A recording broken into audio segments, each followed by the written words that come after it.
South ఇండియాలో ప్రజలు విస్కీని ఎడాపెడా తాగేస్తున్నారు. అవును, దేశంలో అమ్ముడయ్యే ఇండియన్ మేడ్ ఫారిన్ లిక్కర్లో ఏకంగా సగానికి పైగా వాటా దక్షిణాది రాష్ట్రాలదే.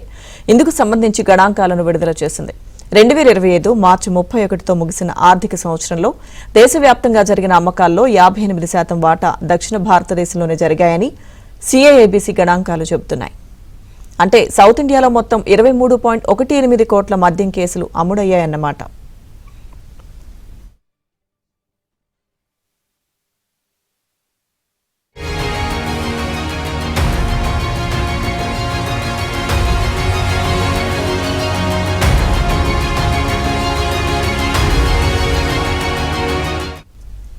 ఇక దేశంలోనే విస్కర్ వినియోగంలో అత్యధికంగా 17% వాటాతో కర్ణాటక అగ్రస్థానంలో నిలిచింది.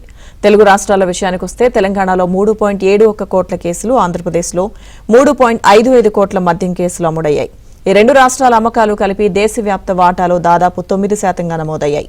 ఇక దక్షిణాదితో పోలిస్తే ఉత్తర భారతదేశం వాటా చాలా తక్కువగా కేవలం 20%కే పరిమితమైంది.